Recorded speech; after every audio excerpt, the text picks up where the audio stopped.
Você já se perguntou por que coisas ruins acontecem com pessoas boas? Hoje vamos mergulhar em uma das histórias mais intrigantes e profundas da humanidade, a saga de Jó. Imagine perder tudo o que você ama e ainda manter a fé. Este não é apenas um relato antigo, é uma jornada emocionante que desafia nossas crenças mais profundas. Descubra os mistérios de Jó, um homem que enfrentou o inimaginável e ainda assim permaneceu firme. Fique conosco e veja como essa história milenar ainda ressoa poderosamente em nossas vidas hoje. Nesta história bíblica do livro de Jó, encontramos um homem rico chamado Jó, que vivia numa região conhecida como Uz. Ele tinha uma grande família e possuía rebanhos imensos. Jó era uma pessoa íntegra e justa, sempre empenhado em viver uma vida moral, e tinha uma relação muito disciplinada com Deus. Na terra de Uz, vivia um homem cujo nome era Jó. Este homem era irrepreensível e honesto, temia a Deus e evitava o mal. Ele tinha 7 filhos e 3 filhas, possuía 7.000 ovelhas, 3.000 camelos, 500 jugos de bois, 500 jumentos e uma grande quantidade de servos. Era considerado o maior entre todos os povos do Oriente. Os filhos de Jó costumavam realizar festas em suas casas, em seus aniversários, e convidavam suas 3 irmãs para comer e beber com eles. Após um período de celebrações, Jó organizava um ritual de purificação para eles. Bem cedo pela manhã, ele oferecia um sacrifício queimado por cada um, pensando: talvez meus filhos tenham pecado e amaldiçoado Deus em seus corações. Essa era a prática constante de Jó, conforme descrito no primeiro capítulo, versículos de 1 a 5. Deus destacou as virtudes de Jó para Satanás. No entanto, Satanás argumentou que Jó era justo apenas porque Deus o favorecia abundantemente. Certo dia, os anjos vieram se apresentar perante o Senhor, e Satanás também estava entre eles. O Senhor perguntou a Satanás: de onde você vem?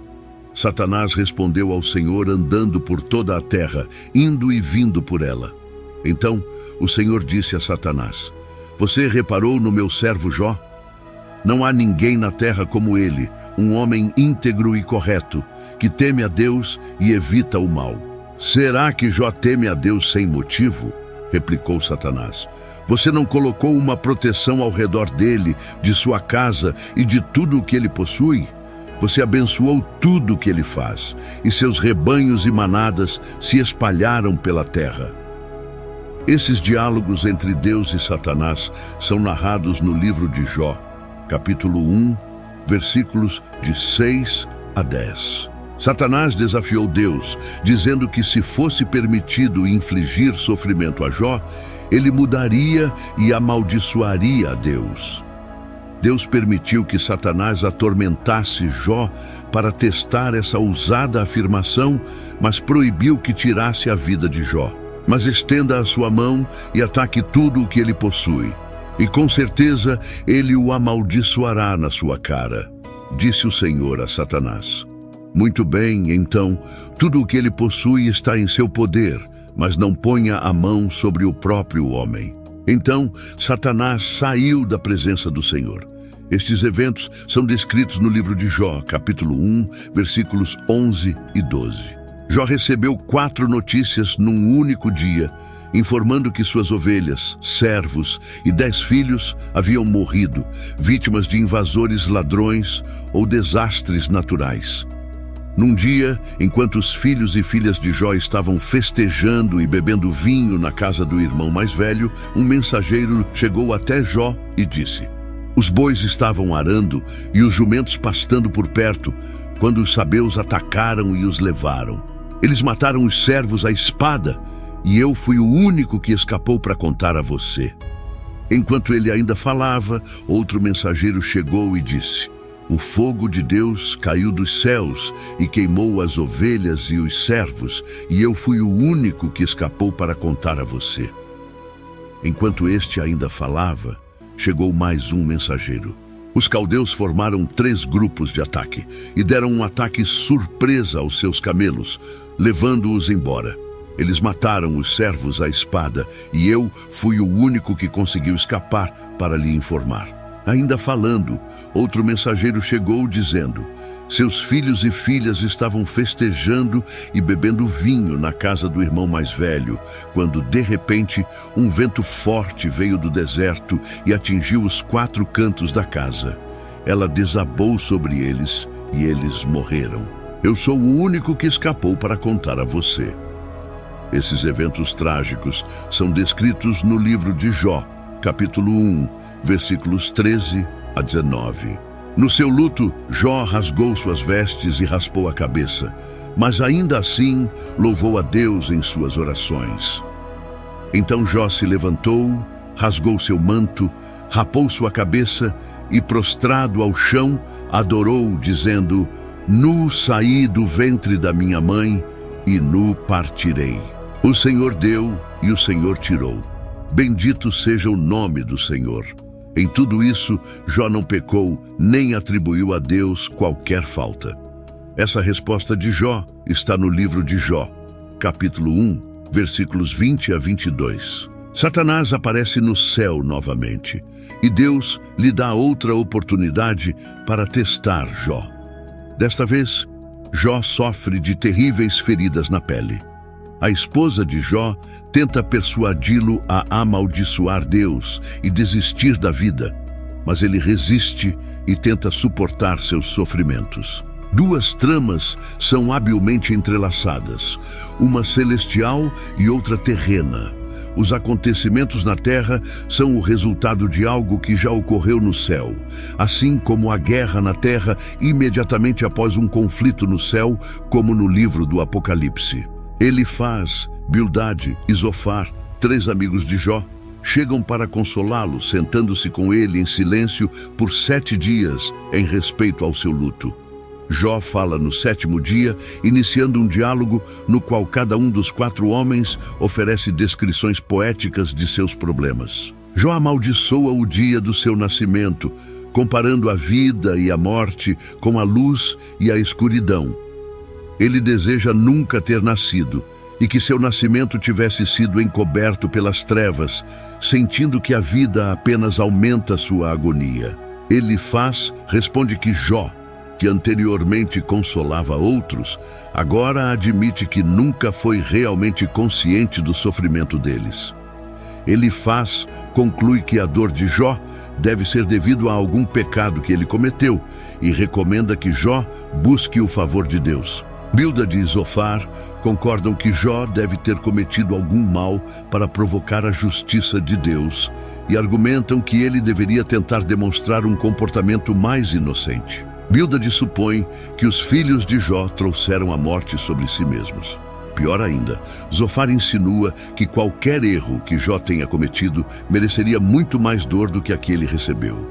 Jó reage a cada um desses comentários, ficando tão irritado que chama seus simpatizantes, Jó chama seus amigos, de médicos inúteis que mascaram sua ajuda com mentiras, como descrito no livro de Jó, capítulo 13, versículos de 1 a 4.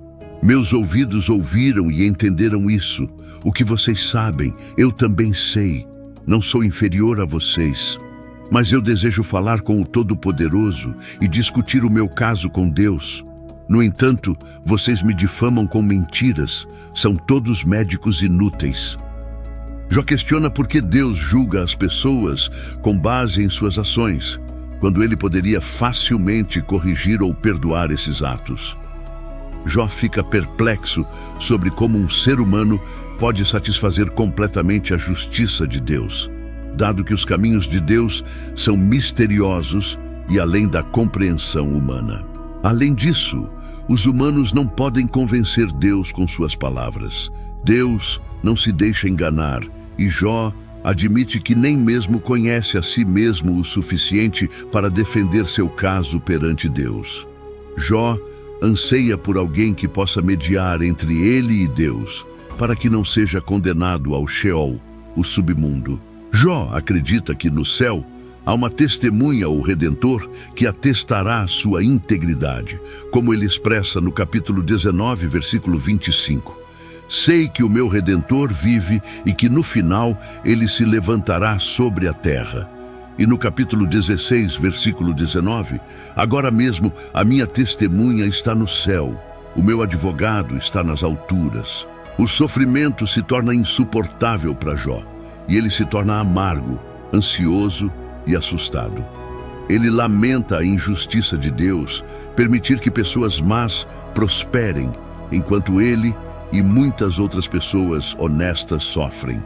Jó quer enfrentar Deus e protestar, mas não consegue encontrá-lo fisicamente. Ele pensa que a sabedoria está oculta da humanidade, mas resolve persegui-la temendo a Deus e evitando o mal. Eventualmente, Deus intervém no diálogo divino da primeira rodada. Durante seus discursos, Jó pediu a Deus 36 vezes que falasse com ele. Agora, seu desejo é atendido. Nas 2 vezes em que Deus fala com Jó, isso acontece no meio de uma tempestade. Há um certo humor na maneira como Deus se dirige a ele.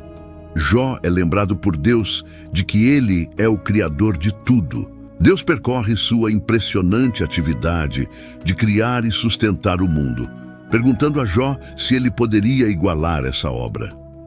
Ele termina perguntando se Jó está em posição de julgar, dizendo que é impertinente para Jó acreditar que Deus deveria se explicar a ele. Jó é feito sentir-se muito pequeno. Eventualmente, Jó responde: sou indigno. Como posso responder-lhe? Coloco minha mão sobre a boca, falei uma vez, mas não tenho resposta, 2 vezes, mas não direi mais nada. No segundo round, Deus não fala sobre si mesmo como Criador, mas sobre 2 de suas criaturas. O discurso está cheio de humor mais uma vez. Ele pergunta a Jó sobre seus pensamentos a respeito do hipopótamo, o behemote, e do crocodilo, o leviatã, como se essas incríveis bestas detivessem as respostas para os grandes problemas da vida. Jó é lembrado de que não pode entender Deus, nem o mundo animal, muito menos o mundo moral. Assim, o ponto principal de Deus é: por que você está tentando discutir comigo? Jó responde que Deus é onisciente e que nenhum plano dele pode ser frustrado. Ele agora percebe que seu questionamento a Deus foi totalmente inadequado e ele se despreza e se arrepende em cinzas e pó. Embora o encontro com Deus seja humilhante para Jó, o cerne do problema de Jó é tratado, pois ele volta a se conectar com Deus. O diálogo oferece um clímax magnífico e inesperado para o livro. No epílogo, o texto muda de poesia para prosa, quando Jó aceita que não deve culpar Deus por suas interações com ele. Deus restaura a Jó seus filhos, 7 filhos e 3 filhas, propriedades, camelos e rebanhos de ovelhas, tornando-o muito mais rico e feliz do que antes. Como servo de Deus, Jó é reabilitado. Por outro lado, os 3 amigos de Jó são severamente repreendidos por Deus, que diz que eles não falaram corretamente sobre Jó, indicando que não devemos citar seus discursos como se fossem verdades. O notável nas 2 rodadas de Deus com Jó é que ele ainda não responde às indagações de Jó e não lhe conta sobre sua aposta com Satanás. Jó não precisava saber o que estava acontecendo no céu, porque Deus tinha seus motivos para permitir que ele sofresse. Devemos ter em mente uma diferença aguda entre a compreensão judaica deste livro e a cristã. O judeu dos tempos do Antigo Testamento não podia ver os problemas da vida temporal à luz da eternidade. Ele sentia que a justiça de Deus deveria ser vista nesta vida, já que tanto pessoas boas quanto más iam para o mesmo destino, o Sheol, lugar de existência sombria onde os espíritos partidos dormiam. Os cristãos, por outro lado, têm um ponto de vista completamente diferente sobre o sofrimento atual. Eles veem a maior visão do céu à luz da obra de Cristo. O sofrimento neste mundo empalidece em comparação com a vida que nos espera no céu. Consequentemente, há apenas insinuações de vida após a morte ao longo do livro de Jó. Em um momento, Jó declara que encontrará Deus após sua morte. Mas este não é um tema recorrente no livro, e ele não tem ideia de como isso acontecerá. O livro de Jó tem duas tramas principais, a trama divina e a terrena. O livro começa com a trama celestial, a reunião de Deus no céu com Satanás. Satanás era um anjo cuja função era relatar pecados. Ele era o advogado de acusação de Deus, que viajava pela terra para relatar a Deus como eram os seres humanos. No tempo de Jó, Satanás havia se tornado tão cínico que não acreditava que alguém pudesse amar a Deus pelo próprio Deus. Ele acreditava que as pessoas só amavam a Deus pelo que ele podia lhes proporcionar. Assim, ocorre um debate entre Deus e Satanás, com Satanás argumentando exatamente isso. Deus pergunta a Satanás se ele encontrou Jó em suas viagens pela terra. Jó me ama, porque ele me ama, não por qualquer bênção que recebeu, afirma Deus. A resposta de Satanás é cínica, argumentando que se Deus tirasse as bênçãos de Jó, ele blasfemaria contra Deus, assim como qualquer outro. Como resultado, ocorre a aposta divina. A tensão é essencial em qualquer drama excelente. Jó desconhece a aposta divina, enquanto o leitor está a par. O teste seria inútil se ele soubesse. Esse encontro nos ensina verdades valiosas sobre Satanás. Primeiramente, sugere que ele não pode estar em dois lugares ao mesmo tempo, não sendo dotado da onipresença de Deus. A trama humana, o debate entre Jó e seus companheiros, ocupa a maior parte do livro. Por que Jó está sofrendo mais do que outras pessoas? É a questão central abordada. Existem dois pontos de vista. A. Os amigos estão certos de que o sofrimento de Jó é devido ao seu pecado. B. Jó tem certeza de que não está pecando e protesta sua inocência. A troca é cheia de suspense, pois o leitor sabe que Jó está correto. A estrutura de duas tramas do livro nos lembra que ninguém conhece o quadro completo quando se trata de entender por que as pessoas sofrem. Deve ser muito difícil se defender quando se está em tanta miséria.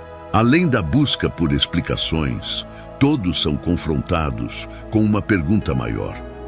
Posso continuar a acreditar em um Deus bom quando tudo parece estar dando errado? O livro de Jó oferece uma resposta a essa pergunta. Qual foi a maior dor de Jó?